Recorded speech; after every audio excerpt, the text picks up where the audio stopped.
Sir, 9 विपक्षी नेताओं ने चिट्ठी लिखी है पीएम नरेंद्र मोदी को ईडी और उसके सीबीआई के दुरुपयोग को लेकर, इस पर क्या कहेंगे? देखिए, इस वक्त देश प्रधानमंत्री जी की जो कार्यशैली है वो ये हो गई है कि देश के अंदर किसी भी राज्य में अगर विपक्ष की बीजेपी के अलावा किसी सरकार होगी तो उस सरकार को काम नहीं करने देंगे। ये बहुत ज़्यादा खतरनाक है। प्रधानमंत्री किसी भी देश के एक फादर फिगर की तरह होते हैं। चुनाव में हम आपस में लड़ें, लेकिन चुनाव होने के बाद एक बार अगर कहीं कोई सरकार बन जाए तो उस सरकार को पूरी तरह से सपोर्ट देने की जिम्मेदारी और उसके साथ खड़े होने की, उसको अच्छा काम करने में मदद करने की जिम्मेदारी प्रधानमंत्री जी की होती है। लेकिन हमारे देश के प्रधानमंत्री जी ने ठान लिया है कि अगर बीजेपी को वोट नहीं दोगे, कोई और सरकार बनाओगे तो उस सरकार को किसी भी हाल में काम नहीं करने देंगे। एक तो वो ये करते हैं कि अगर किसी और की सरकार बन जाए बीजेपी के अलावा तो उसके सारे नेताओं के ऊपर ईडी और सीबीआई छोड़ देते हैं, उनको गिरफ्तार कर लेते हैं, उनको तरह तरह से प्रताड़ना करते हैं, तरह तरह से तंग करते हैं, उनकी पार्टी तोड़ देते हैं, उनकी सरकार गिरा देते हैं।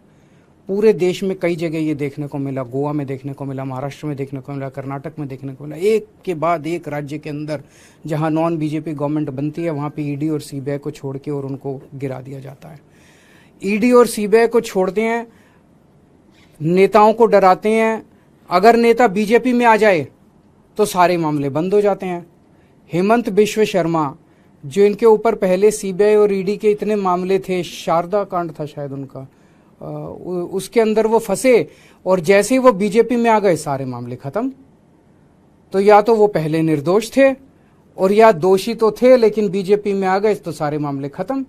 उसी तरह से शुभेंदु अधिकारी का मामला आता है, मुकुल रॉय का मामला आता है, नारायण राणे का मामला आता है। अभी उद्धव ठाकरे जी की पार्टी से जब इतने सारे एमएलए तोड़े गए तो कहा जाता है कि उनमें कईयों में सीबीआई और ईडी के मुकदमे चल रहे थे जिनको ठंडे बस्ते में डाल दिया गया।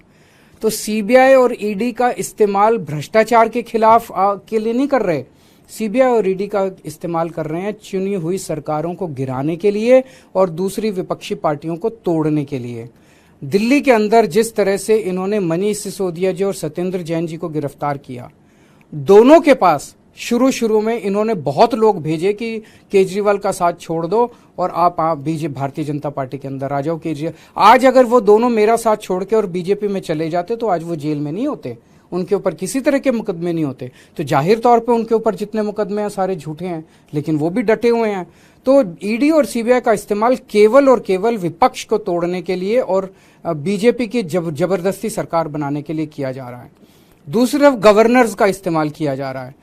मैं स्टैलिन साहब से बात कर रहा था, 20 से ज्यादा बिल जो विधानसभा ने पास कर दिए उस पे गवर्नर साहब साइन नहीं कर रहे।